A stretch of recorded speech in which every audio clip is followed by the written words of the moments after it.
حياتنا Assalamualaikum warahmatullahi wabarakatuh. Salam sehat. Semoga kesejahteraan dan keselamatan terlimpah untuk kita semua. Bapak dan Ibu, kelas A31 dan A32, mari kita lanjutkan perkuliahan asinkronus pada mata kuliah metodologi studi Islam. Pada kesempatan kali ini yang ingin saya sampaikan yaitu seputar keanekaragaman corak Islam. Yang pertama adalah modernisme Islam dan puritanisme Islam.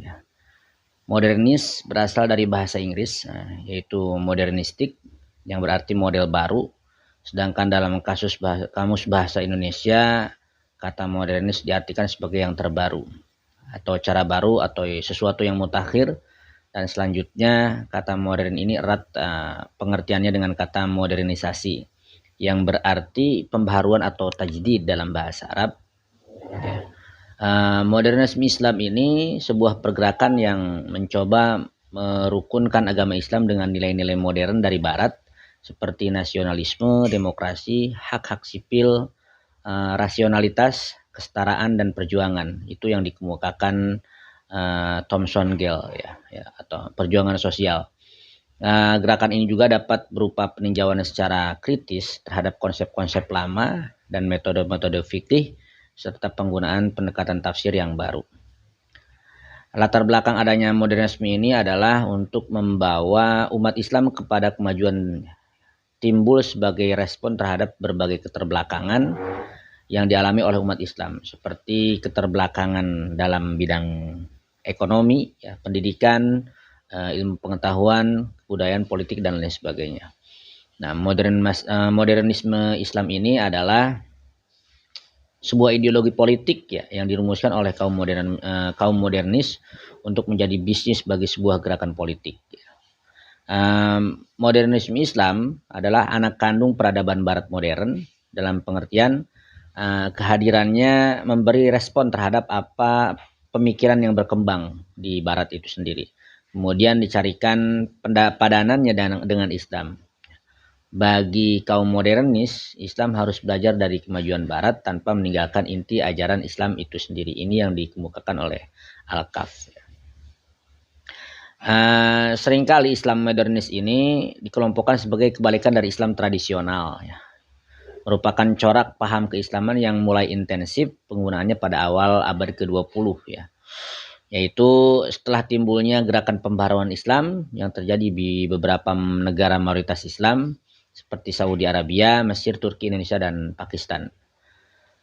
Pergerakan ini merupakan salah satu pergerakan Islam pertama yang muncul pada pertengahan abad ke-19 sebagai tanggapan terhadap perubahan pesat yang terjadi akibat dominasi Barat terhadap dunia Muslim. Nah, salah satu pendirinya yaitu ada Muhammad Abduh, terus juga Jamaluddin Al-Afghani.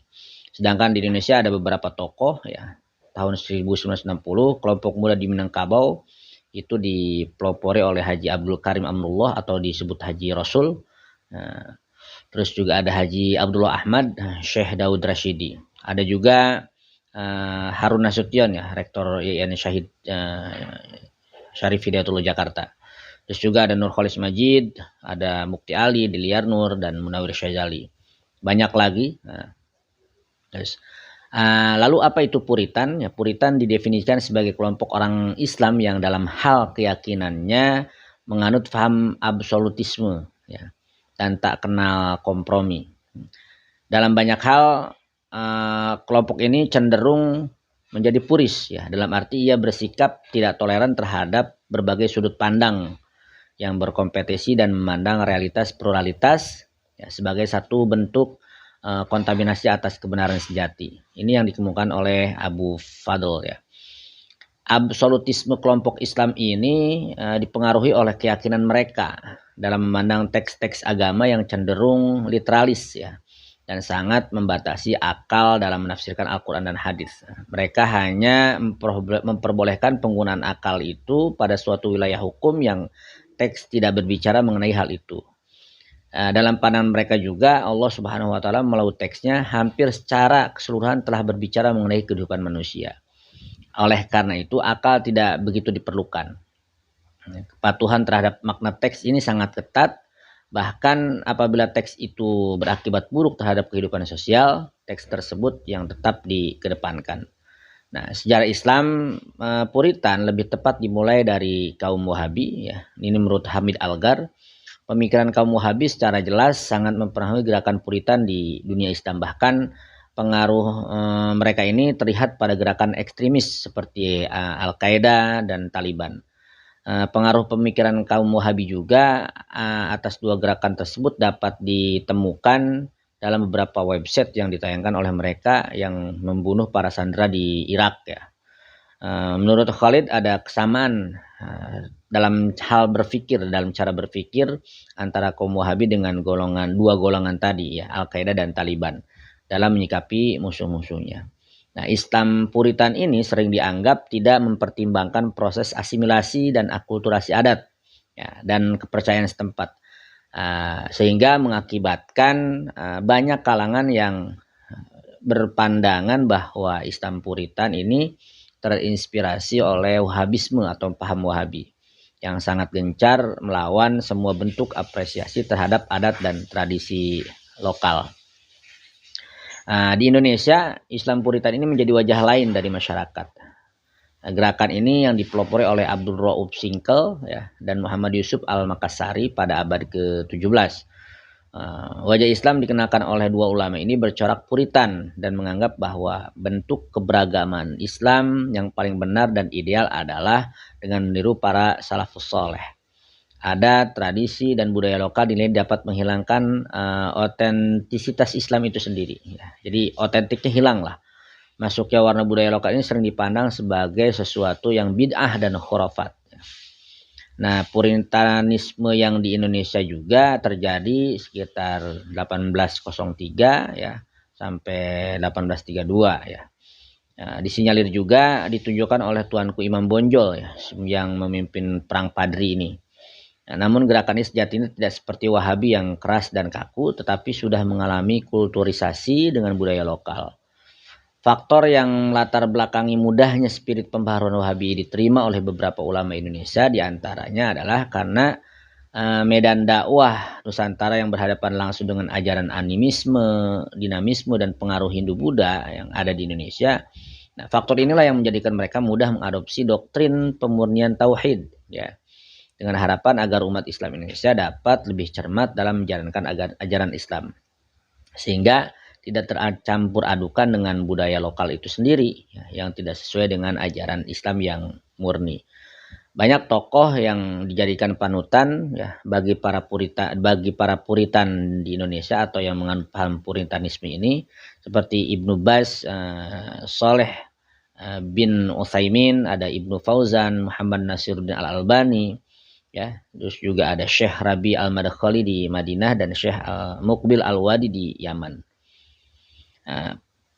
Lalu berikutnya ada corak fundamentalisme dan radikalisme Islam ya. Istilah fundamentalisme yang pada awalnya itu digunakan hanya untuk menyebut penganut Katolik ya, yang menolak modernitas dan mempertahankan ajaran ortodoks agamanya. Namun saat ini istilah itu juga digunakan untuk penganut agama-agama lain yang memiliki kemiripan, sehingga ada juga fundamentalisme Islam, fundamentalisme Hindu, Buddha ya, dan lain-lain.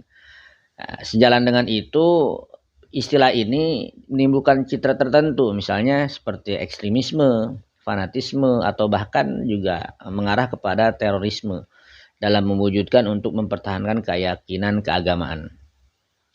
Kaum fundamentalisme ini sering disebut sebagai tidak rasional ya, tidak moderat, dan cenderung melakukan tindakan kekerasan jika diperlukan.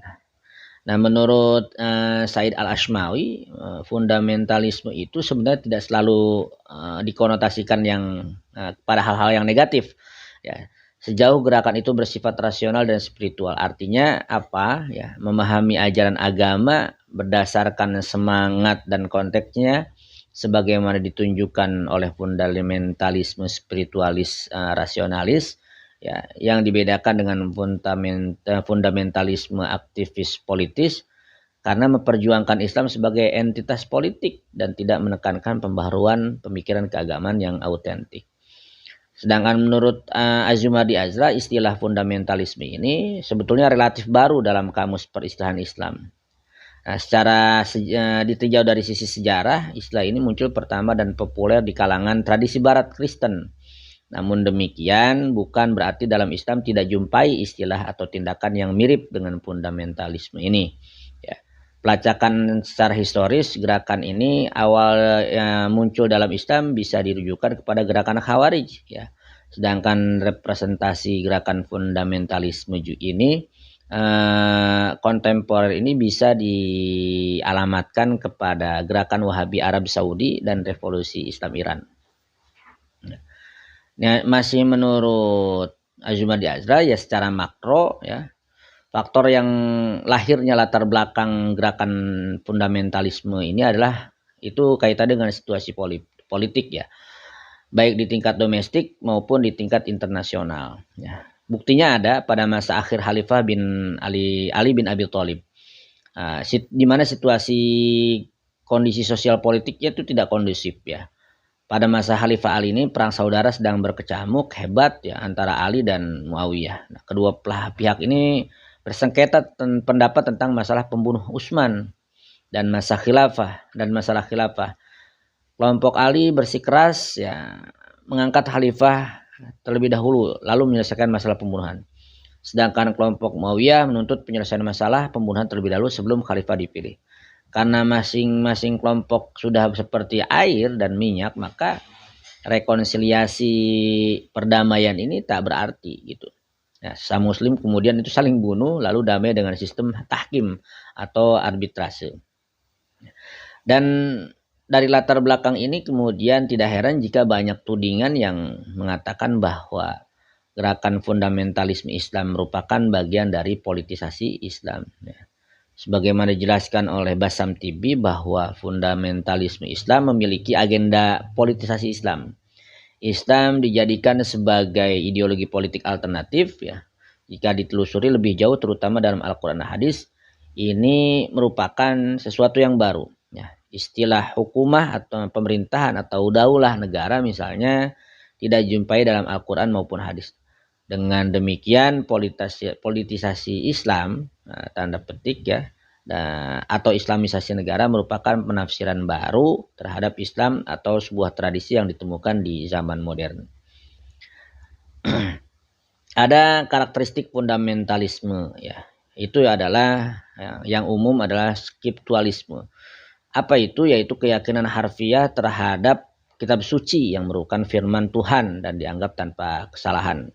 Dengan keyakinan itu dikembangkan gagasan-gagasan dasar yang menyatakan bahwa agama tertentu dipegang secara kokoh dalam bentuk literal dan bulat tanpa adanya kompromi atau adanya pelunakan, adanya interpretasi ulang dan pengurangan, ya.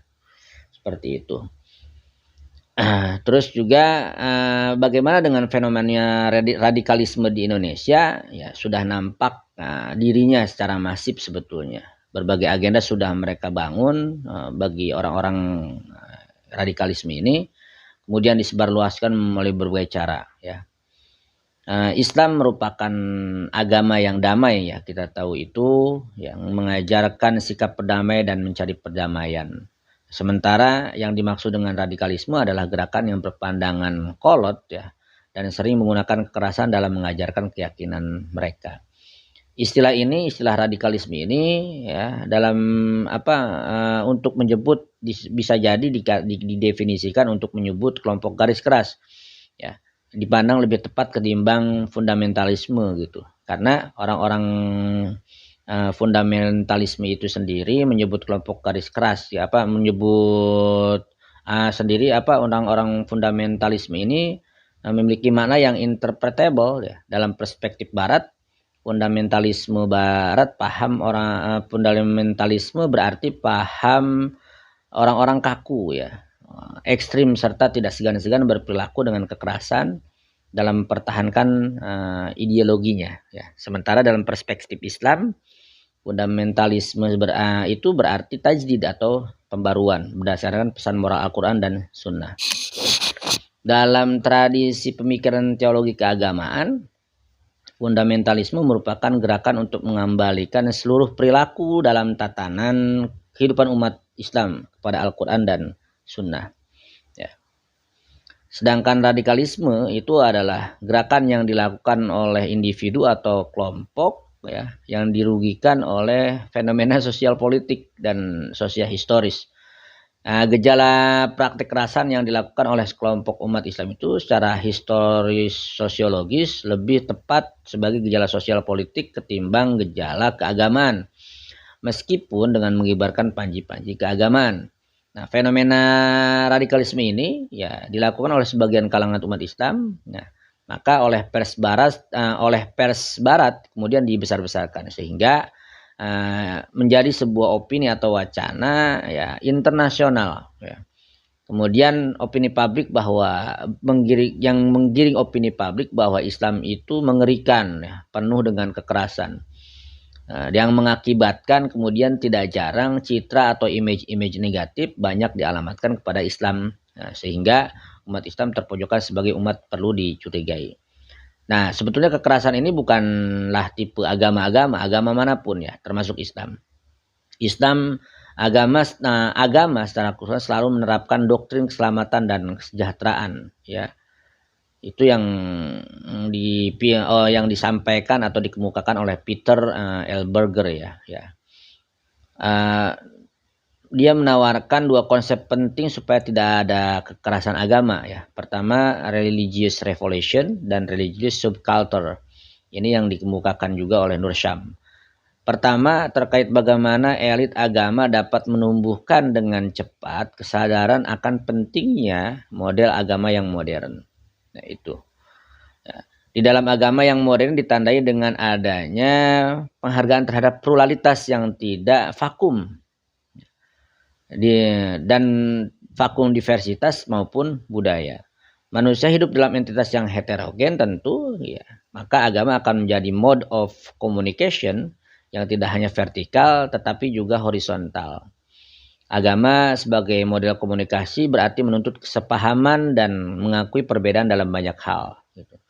Sedangkan religious subculture yaitu gerakan elit agama untuk mencegah pengaruh luar agama masuk ke dalam wilayah agama. Seperti faktor ekonomi dan politik adalah dua faktor yang sering mengintervensi kehidupan keberagaman. Agama sebenarnya merupakan persoalan moralitas dan politik ekonomi merupakan persoalan yang profan. Keduanya harus diletakkan dalam wilayah yang berbeda. Seperti itu. Lalu ada praktik kekerasan itu yang dilakukan oleh sekelompok umat Islam di Indonesia juga sering terjadi ya, sehingga dialamatkan kepada Islam saja, sehingga propaganda media Barat yang sering memojokkan Islamnya. Identitas keislaman, kesadaran umum sebagai Muslim memang menjadi identitas yang tepat dan referensi yang efektif bagi gerakan radikalisme. Tapi faktor eksternal yang dominasi dan kesewenangan Barat atas negeri-negeri Muslim merupakan faktor yang lebih dominan yang memunculkan radikalisme Muslim sebagai reaksi. Jadi dari sini jelas bahwa radikalisme muncul dari kebanggaan identitas keislaman yang terluka oleh Barat. Kemudian kekuatan media Barat dalam merepresentasi Islam. Tekanan politik penguasa terhadap keberadaannya, emosi keagamaan, faktor kultural, tidak menerima perbedaan ideologis, anti-westernisme, dan faktor kebijakan pemerintah. Lalu solusi apa yang muncul harus dapat sehingga solusi tersebut dapat mencakup kompleksitas permasalahan yang semuanya harus berangkat dari kearifan para pemimpin Barat dan juga negeri-negeri Muslim. Ya. Untuk membaca fenomena perkembangan zaman yang mencerminkan aspirasi dari kalangan Muslim. Ya. Di samping itu juga perlu dipertimbangkan ya, konsep penting religious revolution dan religious subculture tadi yang ditandai dengan adanya penghargaan terhadap perbedaan, pluralitas, dan mendudukan kondisi sosial politik dan ekonomi supaya tidak terjadi kekerasan agama. Jika tidak, maka Islam yang damai akan termanifestasi dalam bentuk radikalisme yang penuh kekerasan seperti diungkapkan oleh Harris dalam The End of Faith di atas tadi. Nah, berikutnya corak Islam kultural dan Islam struktural ya. Islam kultural sebagai sebuah gerakan sudah dimulai sejak tahun 70-an ya. Nah, itu dilihat karena adanya muncul ya sebuah mainstream arus utama pemikiran daripada sebuah gerakan yang tampak secara fisik. Namun dampaknya dapat dirasakan terutama dalam menimbulkan wacana publik dan penyadaran terhadap umat yang menyikapi permasalahan sosial di sekitarnya. Selain itu juga Islam kultural ini dengan membawa konsep kultur budaya berarti berniat menjadikan Islam sebagai cairan budaya yang merembes ya masuk ke setiap pori-pori kehidupan masyarakat di Indonesia. Nah, ini kita membahas Islam kultural di Indonesia sehingga akan tercermin dari pola-pola perilaku keseharian umat yang berasaskan Islam. Menurut Hasan Tibi, Islam kultural itu merupakan sebuah gerakan revitalisasi cultural revitalization yang lebih menekankan tampilnya Islam sebagai sumber etik dan moral serta landasan kultural dalam kehidupan seluruh bangsa Indonesia. Islam kultural itu memiliki orientasi kepada aspek-aspek kemasyarakatan dan kultural tanpa melalui politik, ya, melainkan melalui media yang lain seperti dakwah Islam yang dilakukan secara damai atau melalui pengembangan pendidikan, ekonomi, kesehatan, lingkungan hidup, dan lain sebagainya. Nah, perkembangan Islam di Nusantara terutama pada masa awal pembentukannya sebagai kekuatan sosial dan budaya berlangsung dan sejalan dengan dinamika politik internal ya di wilayah tersebut.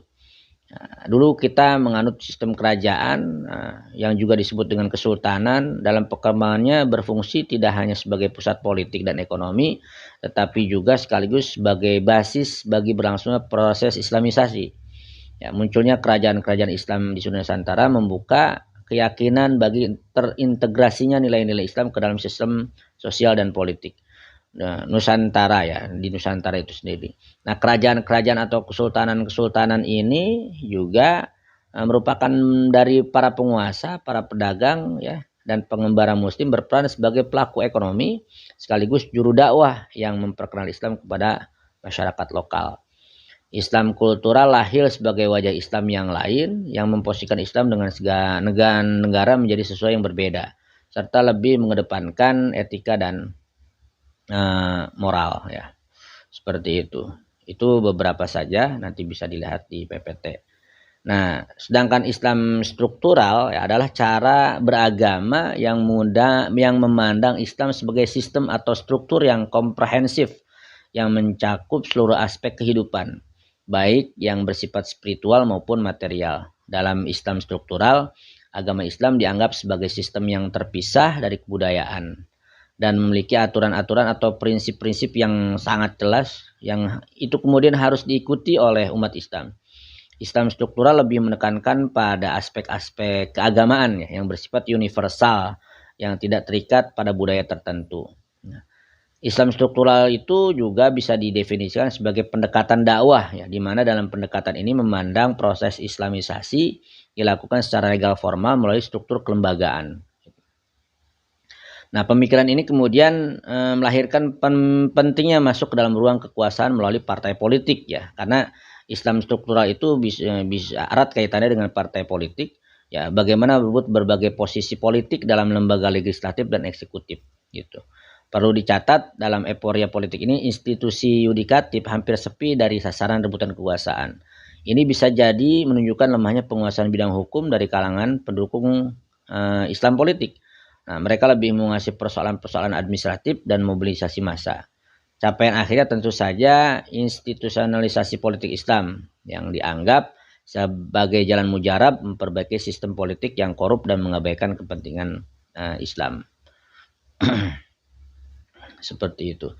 Nah, gerakan politik Islam ya, menanggapi pemikiran bagaimana Islam menanggapi perubahan politik di Indonesia. Ya. Menguatnya tuntutan kebebasan politik paruh kedua tahun 90-an dengan ditandai turunnya Soeharto. Ya, seperti itu.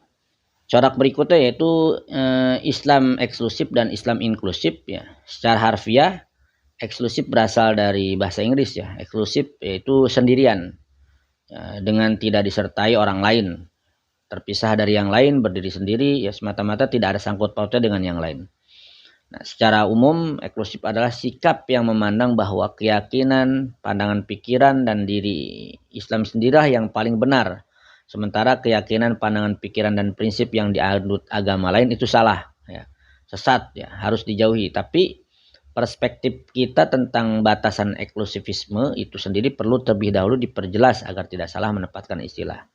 Sebab antara Islam sebagai konsep dan kondisi keberagaman umat Islam yang plural sangat berbeda. Ketika kita misalnya menemukan fenomena yang menunjukkan adanya eksklusivisme dalam sebagian tubuh umat Islam, kita jangan sampai terjebak untuk memvonis bahwa konsep Islam memang eksklusif, tapi harus kita kembalikan kepada bagaimana metode pemahaman yang mereka terapkan. Kelompok Islam eksklusif ini bersifat tertutup kaku, ya, jumud, tidak terbuka dengan perkembangan mutakhir, dan masih mempertahankan paham ortodok atau paham kolot gitu ya kira-kira. Masalah eksklusif dan inklusif, lawan dari eksklusif itu merupakan kelanjutan dari pemikiran atau gagasan neomodernisme kepada wilayah yang lebih spesifik ya setelah pluralisme. Nah, khususnya dalam bidang teologi ya. Terus juga faktor yang melatar belakangi Islam eksklusif adalah faktor yang menjadi latar belakang timbulnya paham eksklusif, yaitu doktrin, ajaran, dan pemahaman. Pembagian sikap Islam eksklusif ya. Sikap Islam eksklusif ini adalah sikap yang secara tradisional telah sangat mengakar dalam masyarakat Muslim akhir-akhir ini. Ya, yang bahwa Islam adalah satu-satunya jalan menuju kebenaran dan keselamatan. Itu menurut Budi Mudawar Rahman. Nah, sikap eksklusif juga dapat dibagi menjadi dua, yaitu keluar dan ke dalam. Apa itu eksklusif keluar? Yaitu agama Islam diyakini sebagai agama yang paling benar, sedangkan agama lain dianggap sesat dan tidak diterima oleh Tuhan. Ya, sedangkan eksklusivisme ke dalam adalah pandangan persepsi sikap yang terdapat di dalam Islam yang mengakui bahwa hanya eksklusivisme lah yang benar dan yang lainnya salah. Ya, seperti itu. Lalu sedangkan Islam inklusif adalah Islam yang bersifat terbuka. Ya, terbuka di sini tidak hanya masalah berdakwah atau hukum, tetapi juga masalah ketauhidan, sosial, tradisi, dan pendidikan. Hal ini disebabkan karena ada sebagian kelompok atau suku yang beranggapan bahwa semua agama itu benar. Nah, seorang muslim ya kita diharapkan menyadari ya adanya nilai-nilai kebenaran dan kebaikan yang juga ditawarkan dan diajarkan agama lain. Seorang muslim harus yakin bahwa agama yang dipeluknya adalah yang paling benar di seluruh alam raya. Namun dalam keseharian ia tidak menunjukkan sikap sok benar atau mau menang sendiri. Ya, inilah sifat inklusif ya. Islam inklusif ini muncul tanpa menghapus nilai kebenaran atau nilai-nilai yang terkandung dalam agama lain. Gitu. Dengan adanya Islam inklusif ini, setidaknya kita mampu berbaur ya, hidup rukun dan damai dengan umat agama lain, sehingga terhindar dari perpecahan antar umat beragama ya. Dan masalah inklusif juga dalam Islam merupakan kelanjutan dari pemikiran atau gagasan neomodernisme kepada wilayah yang lebih spesifik setelah pluralisme, tepatnya pada bidang teologi. Lalu apa itu Islam moderat wasatiyah ya? Wasatiyah, Islam dan pluralisme agama-agama ya. Di dalam surat Al-Baqarah ayat 143 itu memberikan edukasi kepada umat agar menjadi sosok moderat dalam berbagai hal kehidupan. Islam yang diperkenalkan oleh Rasulullah itu adalah agama yang membawa keselamatan dan berada pada posisi tengah wasatiyah, tidak ke kanan, tidak ke kiri, tidak mementingkan materi duniawi, juga cenderung fokus pada ruhani saja. Kedamaian dan keselamatan yang dicontohkan Rasulullah juga dinampakkan dengan sabdanya. Sosok muslim adalah mereka yang orang sekitarnya selamat dari lisan dan tangannya. Itu salah satu yang diajarkan. Istilah Islam wasatiyah sebenarnya bukan paham atau aliran baru, namun hanya sebagai penegas dan edukasi kepada masyarakat bahwa beragama itu bukan dengan cara berlebih-lebihan, tidak gulu, hingga mengabaikan kemanusiaan dan hak adami. Nah, seorang muslim yang kamil adalah sosok muslim yang memegang prinsip hidup moderat. Ia menyadari bahwa perbedaan dalam memahami agama maupun beragama adalah sunnatullah atau ketentuan dari Allah yang tidak mungkin dihilangkan. Nah, sikap wasatiyah yang atau moderat adalah sikap hidup yang tidak sekedar memandang perbedaan yang ada, ya, tetapi juga memandang titik persamaan, mencari persamaan yang menjadikan hidup berdampingan dalam beda itu menjadi sebuah keindahan. Untuk memahami masalah Islam moderat ini, ya, memahami Islam secara moderat merupakan kebutuhan yang mendesak karena sikap keberagaman yang moderat akan menjadikan seseorang berkepribadian paripurna. Seperti itu. Nah, lalu apa itu pluralisme agama atau pluralisme agama? Pluralisme itu sendiri berarti keberagaman. Ya. Sedangkan pluralisme agama adalah suatu pemahaman yang menganggap semua agama itu sama dan adanya kebenaran bagi semua agama. Nah, pluralitas agama memang kenyataan yang tidak bisa dihindari. Bahkan masalah ini telah diakui dalam konstitusi dan telah ditegakkan adanya untuk masing-masing pemeluk agama untuk melaksanakan ajarannya sesuai dengan keyakinannya masing-masing.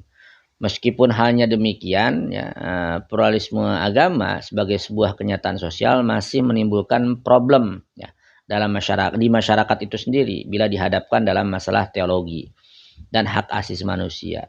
Mengapa demikian? Ya, dikarenakan setiap pemeluk agama meyakini bahwa ajaran agamanya harus ditegakkan dalam kehidupan bermasyarakat dan berbangsa. Nah, dalam pengertian yang lain juga, ya, istilah pluralisme sering dikaitkan dengan sikap toleransi, di mana masing-masing agama, ras, suku, dan kepercayaan berpegang pada prinsip masing-masing kepercayaan dan menghormati kepercayaan orang lain. Ya, demikian itu paparan singkat yang dapat kami sampaikan seputar keanekaragaman corak dalam Islam, seperti itu. Terima kasih atas kesempatan menyimaknya. Mohon maaf apabila ada kesalahan. Saya undur diri. Assalamualaikum warahmatullahi wabarakatuh.